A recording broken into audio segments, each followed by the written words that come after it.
भाई लोग, आज अपने भाई का बर्थडे है। इसलिए मैं छोटे लेकिन बहुत अच्छी स्पॉइलर देने वाला हूँ। तो बिना देरी किए फर्स्ट स्पॉइलर शुरू करते हैं। फर्स्ट प्रिंस यूकिंग है बीबी दोंग से बियाह से शादी की परमिशन मांगता है। बीबी दोंग यूकिंग है से कहती है, अगर बियाह तुमसे शादी करना चाहती है तो मुझे इसमें कोई दिक्कत नहीं है, लेकिन इससे पहले तुम्हें साबित करना होगा कि तुम उसे प्रोटेक्ट करने के काबिल हो। बिया कहती है, मॉम क्या ये ज़रूरी है? बीबी दोंग कहती है, तुम मेरी इकलौती बेटी हो, इसलिए मैं कोई रिस्क नहीं लेना चाहती। जिवकिंग हे मान जाता है। वह बीबी दोंग से शर्त पूछता है। बीबी दोंग कहती है, तुम मेरे साथ बैटल करो। इस दौरान मैं सिर्फ अपनी 30% पावर का यूज़ करूँगी। अगर तुम अपने पैरों पर खड़े रहे तो मैं तुम्हें क्वालिफाई कर दूँगी। बिया कहती है, मॉम क्या ये कुछ ज़्यादा ही नहीं हो जाएगा? जिवकिंग हे बिया को शांत करता है और कहता है, अब बात तुम तक पहुंच चुकी है, इसलिए मैं हार नहीं मानने वाला। मैं इस बैट को एक्सेप्ट करता हूँ। बीबी दोंग और प्रिंस आपस में बैटल करने लगते हैं। बीबी दोंग अपनी सोल स्किल का यूज़ करके फर्स्ट प्रिंस पर अटैक करती है। फर्स्ट प्रिंस बस उसके अटैक को ब्लॉक और डॉज कर रहा था। उसे बहुत ज़्यादा दिक्कत हो रही थी। वह बड़ी मुश्किल से बीबी दोंग की फर्स्ट और सेकंड सोल स्किल से खुद को बचा पाता है।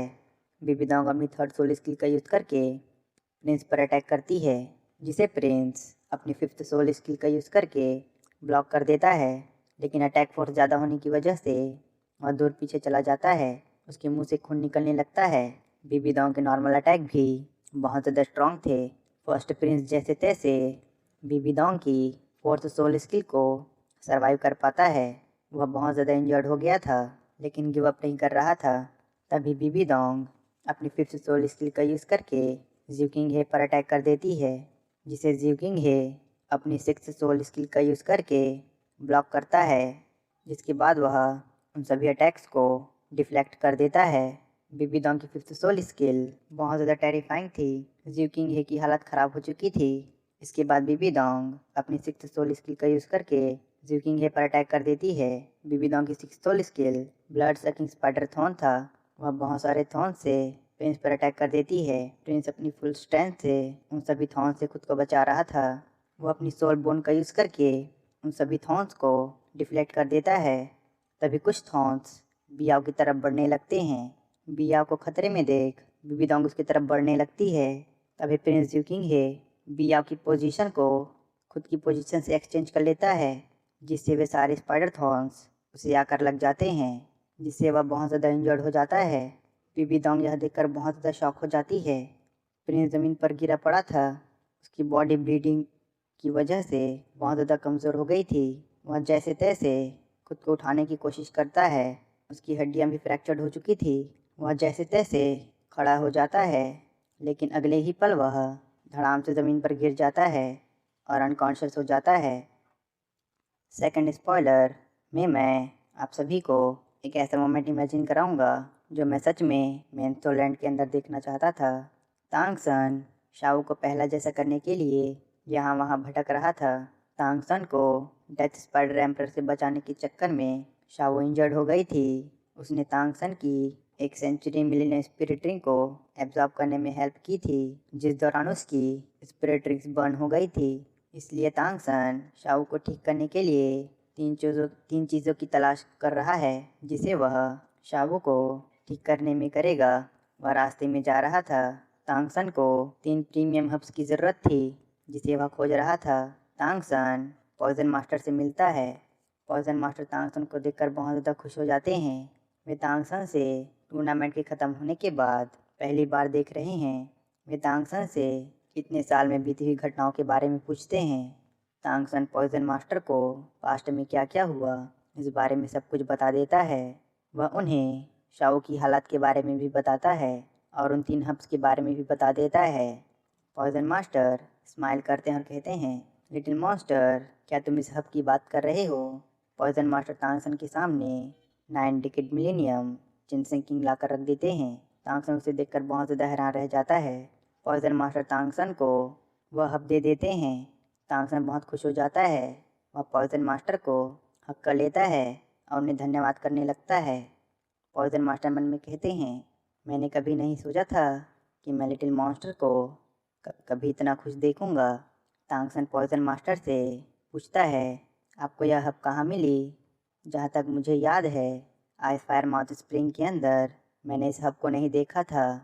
पॉइजन मास्टर खांसते हैं और कहते हैं कि यह हब मुझे तब मिला जब मैं यान यान को उसकी 6 स्पिरिट रिंग को अपडेट कराने फॉरेस्ट गया था। मैं इस हब को अपने गार्डन ही ले जाना चाहता था, लेकिन तब मुझे याद आया, अगर मैं इसे वहाँ पर ले गया तो तुम इस हब को भी अपने साथ उठाना ले जाओ, इसलिए मैंने इसे अपने पास रखा था। तांगसन पॉइजन मास्टर की बात सुनकर हंसने लगता है। वह उनका धन्यवाद करता है। भाई लोग, ये बोनस स्पॉइलर है, इसमें मैं सभी के एक डाउट को क्लियर कर देता हूँ। शादी के बाद भी ग्रैंड मास्टर और बीबी डोंग एक साथ क्यों नहीं रहते हैं?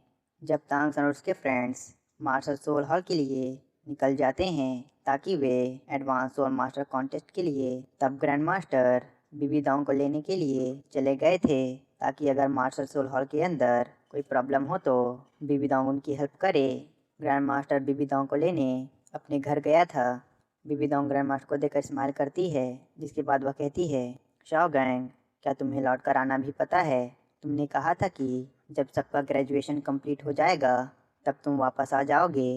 ग्रैंड मास्टर बीबी डोंग का गुस्सा देख घबरा जाता है और कहता है, एडवांस सोल मास्टर टूर्नामेंट की वजह से मैंने और फ्रेंडर ने डिसाइड किया है कि जब यह कंपटीशन ख़त्म होगा तब हम सभी को ग्रेजुएट कर देंगे। बीबी डोंग कहती है, तुम मुझसे मिलने बहुत कम ही आते हो, अभी तो बिया भी नहीं है, क्या तुम ऐसा जानबूझकर कर रहे हो? ग्रैंड मास्टर बीबी डोंग को मनाने लगता है और कहता है, ग्रेजुएशन के ख़त्म होने के बाद मैं और बिया तुम्हारे साथ ही रहेंगे। बीबी डोंग कहती है, मैं सिर्फ एक शर्त पर तुम्हारे साथ चलूँगी, अगर तुम ये प्रॉमिस करो कि तुम मुझे भी श्रेक स्कूल में अपने साथ रखोगे तभी मैं तुम्हारे साथ चलूँगी। ग्रैंड मास्टर सोचता है और कहता है, ठीक है, तुम चल सकती हो। बीबी डोंग हैरान रह जाती है और कहती है, शॉ गैंग, क्या तुम्हें डर नहीं है? तुम्हारी फ्रेंड अरलोंग इससे गुस्सा नहीं होंगी? ग्रैंड मास्टर कहता है, मैंने तुम्हें श्रेक एकेडमी में इसलिए एंटर नहीं होने दिया ताकि हम दोनों को साथ देखकर अरलोंग को बुरा ना लगे, लेकिन अब अरलोंग के पास शावू है, इसलिए अब मुझे इसकी चिंता नहीं।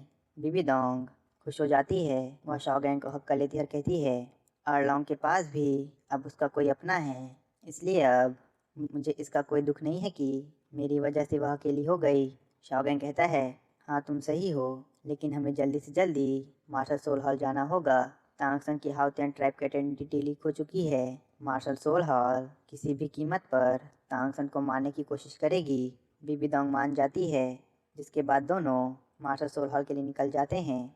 Bye guys, thank you.